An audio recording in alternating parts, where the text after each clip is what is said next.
دعوت اللہ کسے کہتے ہیں؟ دعوت اللہ تقریر بیانات کو نہیں کہتے.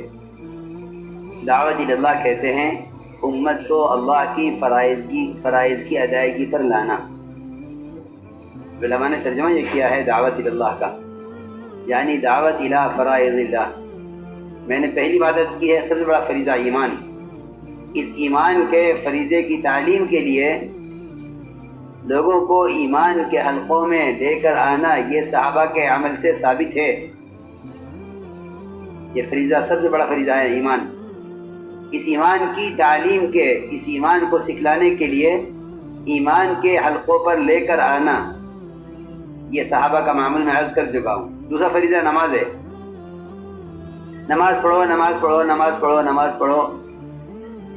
ہمیں بہت ضروری بات میں عرض کر رہا، ہمیں صحابہ کے عمل میں یہ نہیں ملا کہ نماز پر کوئی تقریر ہوتی ہو.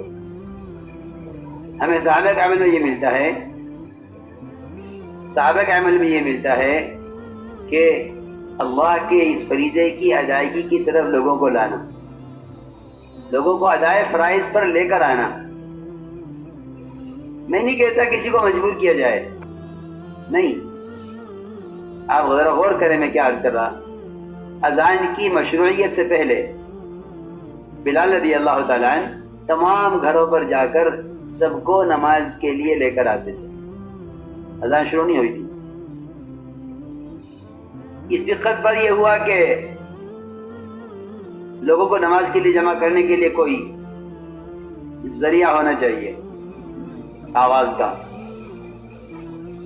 طبلہ بجائیں، آپ نے منع کیا کہ یہود کا طریقہ ہے. سارنگی بجائیں، شبور بجائیں، فرمایا نصارہ کا طریقہ ہے.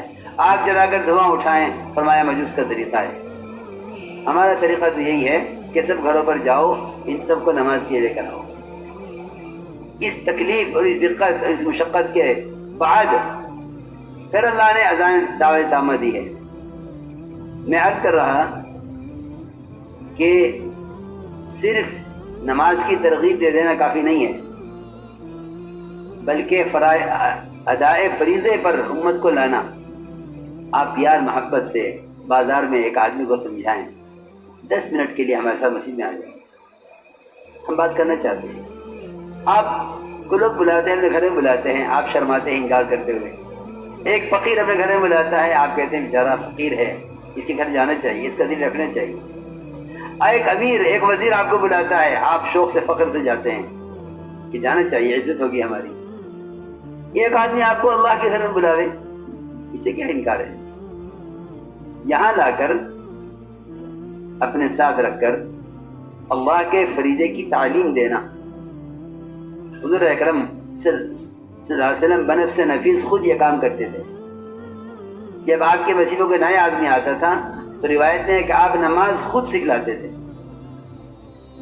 واصل بن اسقا آئے، ابھی اسلام قبول نہیں کیا تھا، لیکن اسلام قبول کرنے سے پہلے مسجد میں نماز پڑھی ہے سب کے ساتھ. اسلام بعد میں قبول کیا، نماز بعد جماعت پہلے پڑھی ہے.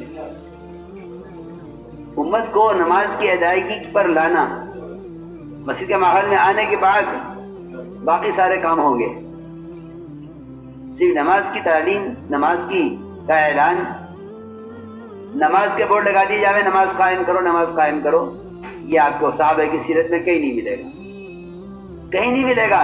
بورڈ قائم لگا دو جگہ جگہ، اس پہ لکھ دو کہ نماز قائم کرو، حکومت کا حکم ہے یا ہماری طرف سے ترغیب ہے نماز قائم کرو. نہیں، نماز قائم کرنے کے لیے مسلمان کو نماز کی ادائیگی کی بنیاد پر، نماز کو ادا کرانے کی بنیاد پر محبت سے سمجھا کر عمل کے ماحول میں لایا جائے، بٹھا کر نماز سکھلائی جائے، اپنے ساتھ رکھ کر نماز کی اہمیت بتلائی جائے.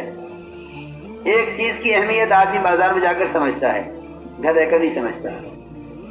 اسی طرح عمل کی اہمیت مسجد کے ماحول میں آ کر سمجھ میں آئے گی.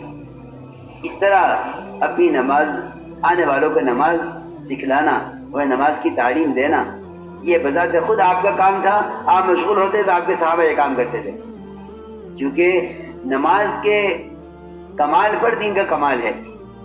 ہماری بہت سی غلطیوں کا اور ہمارے بہت سے صغائر اور کبائر کا ایک بنیادی سبب نماز کا بگڑنا ہے. نماز کے بگڑنے سے دین بگڑتا ہے، نماز کے چھوڑنے سے تو دین نکل جاتا ہے. نماز کے چھوڑنے والا تو اسلام سے نکل جاتا ہے، لیکن نماز کا بگڑنا دین کو بگاڑتا ہے. اس لیے فرمایا کہ نماز میں کمال پیدا کرو، نماز کو علم پر پورا لاؤ. ہمیں بھی نماز پر 4 اعتبار سے محنت کرنی ہے. سب سے پہلی محنت کہ نماز علم پر پوری اترے. یہ کوئی عمل جہالت کا اخلاص سے بھی قبول نہیں ہوگا. جو فرضیت اخلاص اور ایمان کی ہے وہی فرضیت علم کی ہے. کسی عمل کا اعتبار نہیں ہے اخلاص کے بغیر، کسی عمل کا اعتبار نہیں ہے علم کے بغیر. اس لیے حدیث میں دونوں کو جمع کیا ہے. من یرید العلم والایمان یؤتہ اللہ. آپ دیکھیں گے علم اور ایمان کو جمع کیا گیا ہے. علم اور ایمان یہ 2 اہم فریضے ہیں جس پر تمام اعمال اور فرائض کی قبولیت کا مدار ہے.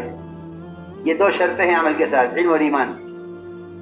لوگ انہی 2 کو نہیں سیکھتے ہیں. اس لیے پہلی بات یہ ہے کہ نماز علم پر پوری آئے، مسائل پر پوری اترے نماز. دوسری محنت نماز پر، نماز کو وعدوں کے یقین پر لانا. نماز کو وعدوں کے یقین پر لانا.